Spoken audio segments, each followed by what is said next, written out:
Bonjour chers compatriotes, amis de la société BR-SAL, vous qui avez cru à ce grand projet, vous qui avez souscrit, vous qui avez été des clients de cette société. Je voudrais vous dire que nous avions eu des moments heureux ensemble, des moments où plusieurs d'entre vous, en étant clients à notre société, vous avez pu bénéficier des avantages de notre société. Mais comme dans la vie, généralement, on oublie facilement le bien et on se rappelle facilement du mal. Et il est important quand même que je puisse aujourd'hui dire la vérité, rien que la vérité, au sujet de ce problème qui fait tant de bruit et qui fait couler tant d'encre.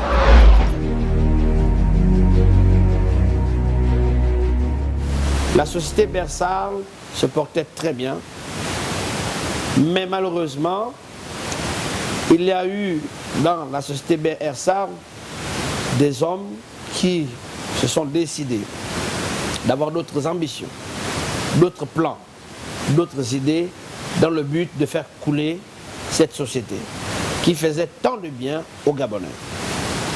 Et ces personnes doivent être dévoilées, connues des Gabonais, des clients autant pour moi, un nombre de clients bien définis qui ont souscrit sur. Donc que tous les clients de BR-SAL puissent connaître la vérité. Premièrement, la Bible dit que lorsque tu écoutes une version, la Bible dit demander d'écouter aussi l'autre version. Je suis obligé de sortir de mon trou pour répondre un peu comme un droit de réponse parce que trop c'est trop. Ma famille est menacée, mes enfants sont menacés, moi-même je suis menacé presque tous les jours, taxé de tous les oiseaux, accusé de ceci et de cela.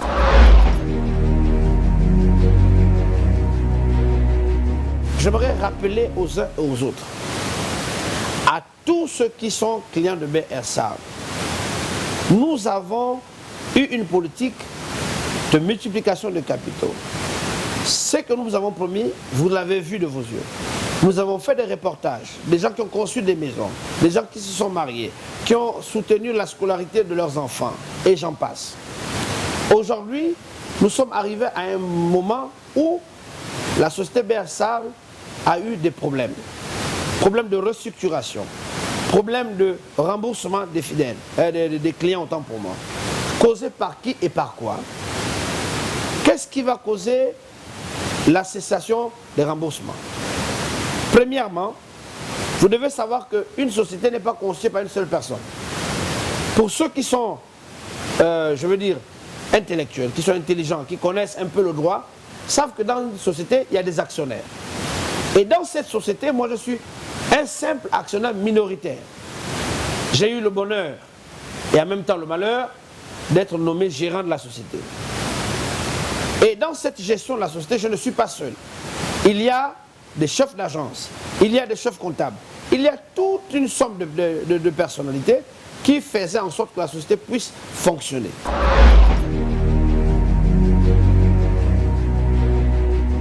Nous avons fait la société et nous l'avons organisée de deux manières principales. La première manière, c'était celle qui consistait à recevoir l'argent des clients. Quand on recevait l'argent des clients, une partie était envoyée dans un compte à l'étranger, en Chine.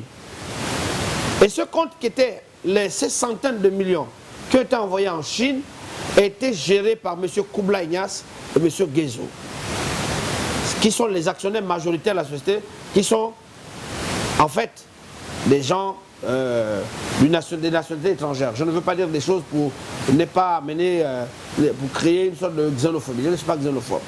Alors, ces deux personnes géraient les centaines de millions que nous envoyons en Chine pour l'achat, je dis bien, pour l'achat des conteneurs et des marchandises. Cette opération s'est faite durant 2 années. En aucun moment, je dis bien en aucun moment, ces messieurs, ces actionnaires n'ont reversé à bâtisseurs de richesse, donc à BR-SAL, l'argent des marchandises. En aucun moment. J'ai dit, vous pouvez poser la question à ceux qui s'occupaient de l'import-export. Tous ceux qui sont honnêtes, qui travaillaient dans l'import-export à BR-SAL, faut vous dire que c'était eux, ces étrangers-là, que c'était eux ces actionnaires-là, ces associés-là, qui faisaient de la société leur problème. C'est-à-dire que c'était leur affaire. Ils pouvaient, aux yeux au sud de ma secrétaire, aux yeux au sud de mes collaborateurs, venir me menacer pour demander tel ou tel avantage. Et j'ai toujours dit à ces actionnaires que cette façon de faire finira par amener un jour des problèmes à la société. L'expertise des policiers, béni soit Dieu pour l'intelligence et la sagesse de la PJ, qui ont fait des enquêtes. Lorsque vous allez là où il y avait le compte de BR Sarl, le compte de BR Sarl, on a eu la possibilité de vérifier. Il n'y a jamais eu à l'intérieur de BR Sarl pas plus d'1 milliard ou 2 milliards. On dit que M. Mapako a fui avec 13 milliards. Ceux qui connaissent l'argent savent que même 1 milliard, simplement 1 milliard, ça peut remplir tout un conteneur. Par quel endroit ai-je transporté 13 milliards? Quel est le lieu du monde où j'ai pris 13 milliards? Ils sont allés à la banque. Ils ont vu à la banque qu'il n'y a aucune transaction que M. Mapako a faite dans un coin du monde. Sinon, les seules transactions qui étaient faites en Chine, mais gérées par M. Koubla Ignace et M. Guézo. Je dis, je n'ai jamais été en Chine. Allez à l'ambassade de Chine, vérifiez si moi, Mapako, je suis rentré déjà en Chine. Je suis allé prendre un jour un visa avec ces actionnaires parce qu'ils voulaient que nous allions tous en Chine. Moi, ayant un peu, je veux dire, la frénésie de l'avion, je n'ai pas conçu, je n'ai pas trouvé bien d'aller en Chine où on fait 13 heures de vol. J'ai refusé d'aller en Chine. Certes, j'avais eu un visa, mais je ne suis jamais rentré en Chine, sans peut le vérifier. Messieurs Guézo et Ignace sont toujours allés en Chine. L'argent qu'ils ont pris, les centaines de millions qu'on a transférés dans leur compte pour le transfert, l'achat de conteneurs, c'est où? Les travailleurs peuvent témoigner. Ils n'ont jamais reversé l'argent des conteneurs. Donc ce vide-là est l'une des raisons qui a amené la cessation de remboursement. Deuxième raison, c'est que l'argent que nous avions à la Poste Banque, je dis les centaines de millions que nous avions à la Poste Banque, n'a jamais été reversé dans le compte de notre société. Et vous voyez que tous ces centaines de millions, ça crée un trou. Or, en matière de finances, il faut bien qu'il y ait de liquidité. Quand il n'y a plus de liquidité, vous comprenez bien qu'on ne peut plus, n'est-ce pas, répondre à nos attentes, à l'attente des clients.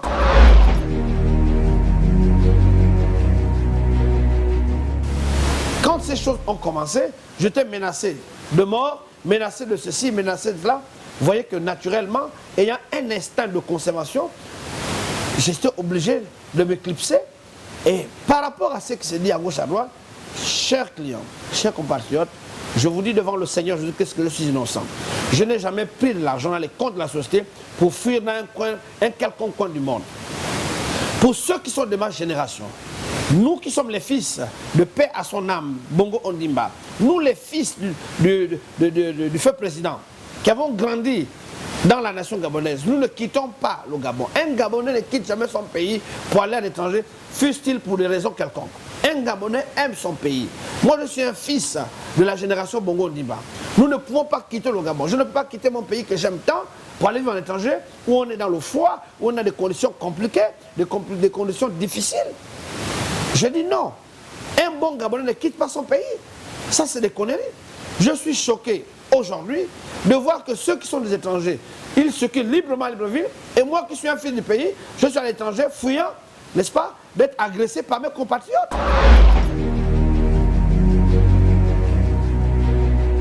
Toutes mes voitures ont été saisies sous prétexte qu'ils vont vendre les voitures et puis avec cet argent, ils vont rembourser les clients. Je dis non.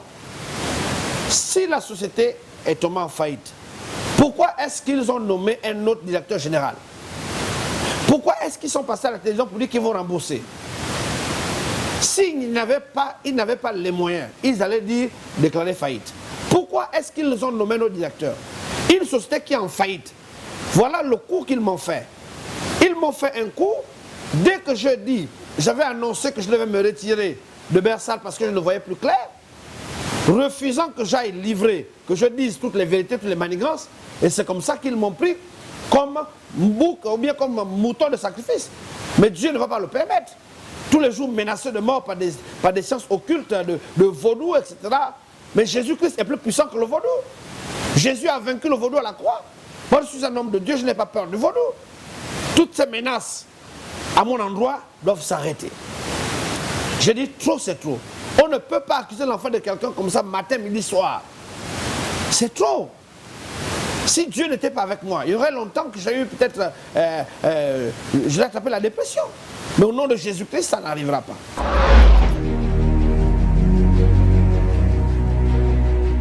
Je dis à M. Koubla Ignace, dans cette vidéo, le mal que tu as voulu me faire, Dieu va te le rendre. Parce que je t'ai appelé. Je t'ai appelé pour te dire que ce n'est pas normal qu'on se divise. La société est là, remettez-moi à mon poste et je veux redresser les choses par la technicité, la dextérité qui est la mienne. Tu as refusé, tu as dit tu ne veux plus jamais travailler avec moi. Ta jalousie a fait en sorte qu'on n'arrive plus à rembourser les Gabonais. Ta jalousie, c'est toi Ignace que j'accuse. Monsieur Guézo, lui, son grand frère, que j'ai toujours respecté, Monsieur Guézo t'a demandé de faire la paix.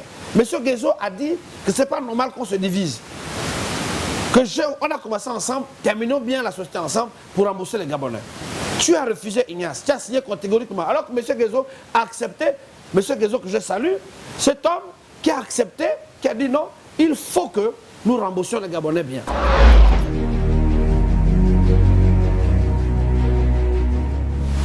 Lorsque une société a des problèmes, on peut faire une sorte de restructuration, de redressement. Quand j'étais, avant que vous me mettiez dehors, j'ai demandé un crédit de plus de 500 millions à Ecobank. On est sur l'attente du crédit, vous ne me laissez même pas travailler, vous m'enlevez comme un malpropre, vous dites que j'ai fui, mais c'est vous qui m'avez fait fuir, c'est vous qui m'avez fui avec vos menaces. Quand vous dites à quelqu'un que c'est moi qui ai fui avec son argent, comment voulez-vous que je puisse circuler en paix sur la route? Quelqu'un va penser, si quelqu'un n'a pas la maîtrise de soi, si quelqu'un n'a pas les vrais faits, je me ferai agresser. Or, vous avez menti aux Gabonais, vous avez menti aux clients de Bersal que c'est moi qui fais avec l'argent. Entre-temps, c'est vous qui avez l'argent. Je dis bien, l'argent des conteneurs est où? Si vous me dites, moi, que je dois rembourser ce que j'ai eu comme, je veux dire comme salaire, que j'ai eu comme avantage Jean Bersal, je rembourse ce que j'ai pris à Bersal, si vous le voulez, par rapport à la vente de mes voitures. Oui, puisque je n'ai pas eu plus de 200 millions. Je n'ai pas eu plus de 200 millions en ces 3 ans de travail. Je n'ai pas eu plus de 200 millions. Je n'ai pas eu plus de 200 millions en 3 ans de travail là-bas. Vous avez manifesté une jalousie sorcellérique, en tel enseigne que vous mettez ma famille en péril, vous faites croire aux Gabonais et vous êtes en paix. Et les cités que tu as conçues chez toi, les hôtels que tu as conçus chez toi, qui ira dans ton pays, quel est le policier qui ira dans ton pays faire les saisies pour amener l'argent des Gabonais? Moi, vous me dites que j'ai dilapidé l'argent. Mais avec ce que j'ai eu, j'ai construit des sociétés qui devaient, j'ai essayé de monter les sociétés qui devaient aider les Gabonais. Ces sociétés que je suis parti, vous les avez fait fermer avec votre jalousie. Vous avez dit que non, c'est avec l'argent de Bersal qu'il a créé telle société. Vous avez fait fermer ces sociétés avec votre jalousie. Tout est en ruine derrière moi. Mais comment voulez-vous que même si on doit prendre un processus pour rembourser, que les sociétés que j'ai créées, pour pouvoir rembourser les clients, même s'il y a un problème, on puisse le faire?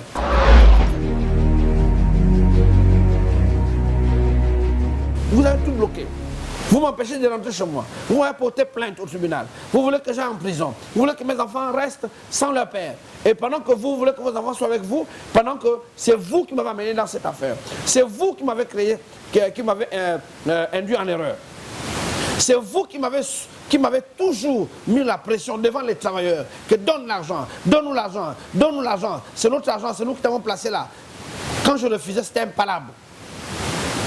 Je me suis confié à plusieurs amis qui peuvent témoigner que je me suis toujours plaint en disant que je suis fatigué de l'attitude des actionnaires. On ne bâtit pas une société comme ça, je vous ai toujours dit cela. Aujourd'hui, c'est mon nom que vous amenez partout pour dire que j'ai détourné l'argent. Je dis à tous les clients Bersal, devant le Seigneur Jésus-Christ, ceux qui sont hommes de Dieu savent que c'est un serment, devant Jésus-Christ de Nazareth, qui reviendra pour juger les vivants et les morts. Sur la base de mon ministère, devant le trône de Dieu, je n'ai jamais pris 5 francs pour fuir un étranger.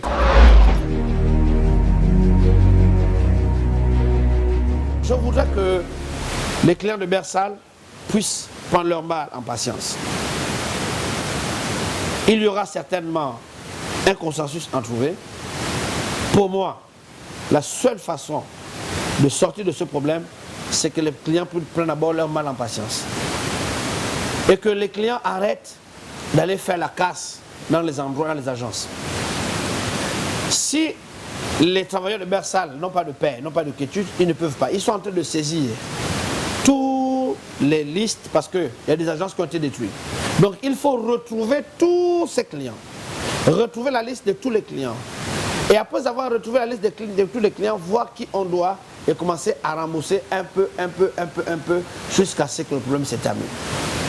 Chers clients de BRSA, Dieu ne fait rien par hasard. Si tu as donné de l'argent dans cette société, Dieu qui est au ciel fera que tu retrouves ton argent tôt ou tard. Je voudrais appeler à la maîtrise. Je voudrais appeler à la quiétude. C'est vrai que c'est embêtant. C'est vrai que c'est embêtant. Quelle que soit la durée de la nuit, le soleil finit toujours par se lever. Gardons notre mal en patience.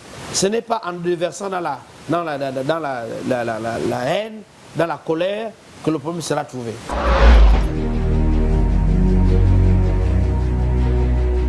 Je dis à ces gens qui m'ont porté plainte, si vous m'envoyez en prison, vous pensez que c'est qu'en étant en prison que les gens seront solutionnés? Je leur ai dit, remettez-moi à mon poste de directeur. Donnez l'argent de conteneurs que vous avez. Et avec les relations à gauche, à droite, on peut trouver des crédits excellents et puis commencer à rembourser. Ça, c'était ma proposition. J'ai dit, remettez l'argent des conteneurs que vous avez, des centaines de millions que vous avez. Et avec cet argent, on peut faire un dépôt dans des banques et puis prendre des plus grands crédits et relancer normalement la société qui fait tant du bien aux Gabonais. Comment concevoir qu'une société qui a fait du bien aux Gabonais? Je ne veux pas croire que les Gabonais sont sur une sorte de malédiction, que quand un Gabonais fait quelque chose, ça ne réussit pas. Je dis non. La société est en bonne voie, mais malheureusement, la gourmandise des actionnaires, la sorcellerie, la haine, la jalousie des actionnaires nous a amenés là.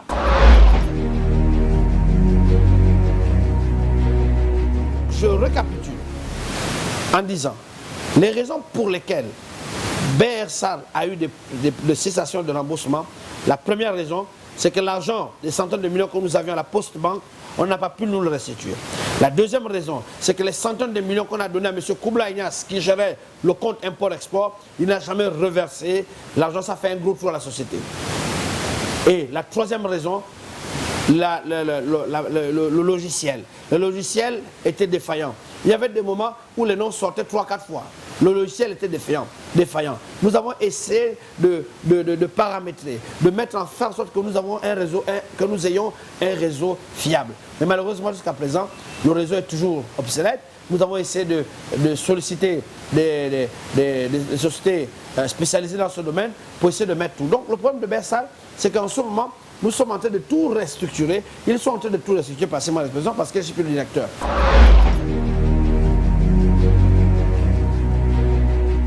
J'aimerais vous dire que moi, je n'étais qu'un gérant. Mais les plus gros actionnaires, c'est eux que vous devez poser la question. C'est eux qui venaient m'harceler. Vous leur posez la question, où avez-vous mis l'argent que M. Mapakou a signé? Vous allez à la banque. Dans la banque, à la banque, on ne triche pas.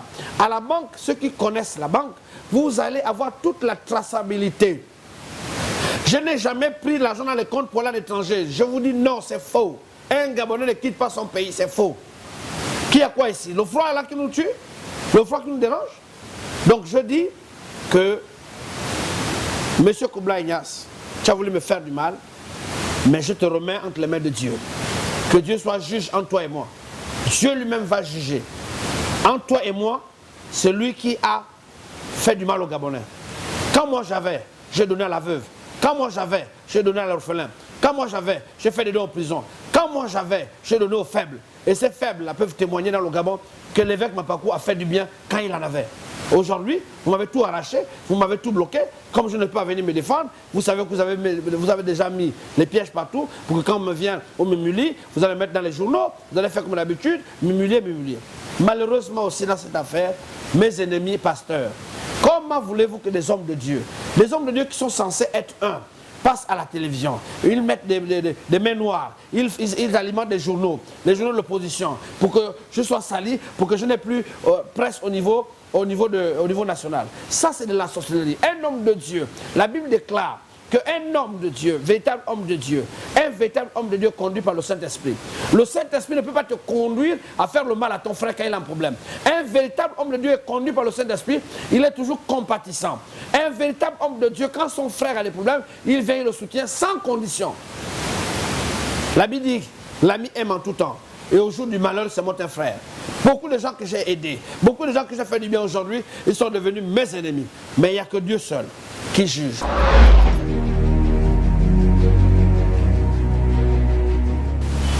Béni soit Dieu pour la PJ qui a fait des enquêtes et qui a trouvé qu'il n'y a rien. Je n'ai jamais détourné l'argent pour partir. Béni soit Dieu pour la DGR. Des experts dans la matière des enquêtes. Je n'ai jamais, il n'y a pas un compte qui m'a ouvert dans un pays. Je n'ai aucun compte dans aucun pays du monde. Le seul endroit où j'ai transféré les sous quand je travaillais, c'était en Chine. Moi, Mabakou, je suis jamais allé en Chine. Monsieur Koublachi allait tout en Chine, soi-disant pour aller récupérer les conteneurs. Dieu seul sait ce que tu as fait de cet argent. Puisque tu es un combinard. Et aujourd'hui, c'est moi que tu fais porter le chapeau. Mais Dieu va juger cette affaire. Que Dieu bénisse tous les clients de Bersab. Gardez votre mal en patience. Soyons en prière. Prions pour que Dieu ouvre une porte pour que la société reprenne bien et que tout le monde soit remboursé. Que Dieu bénisse le chef de l'État qui use de sagesse envers tous les Gabonais et qui veut que chaque Gabonais ne puisse pas être lésé face à la loi. Que Dieu bénisse le Premier ministre qui use de sagesse envers ses compatriotes. Vraiment, je veux que la paix soit au milieu de nous et que nous puissions trouver une voie de sortie selon les méthodes de la loi, selon les méthodes de la justice, sans que nous ne nous déversions vers la haine pour commencer à casser, à faire ceci. Les agences sont menacées, les chefs d'agence ont peur d'aller, leur vie est menacée, leur famille est menacée, matin, midi, soir. Toi qui as investi et la foi, Dieu ne fait, la Bible déclare que qui dira que quelque chose arrive dans une ville, dans un pays, si Dieu n'en est l'auteur. Dieu qui a permis que tu viennes rembourser ici, Dieu va ouvrir sur une porte pour que tu puisses rembourser. Et la foi en l'Éternel, prie pour Bersal pour que ce problème passe, pour que ce vent-là passe et que nous reprenions la prospérité que nous avons connue. Que Dieu vous bénisse.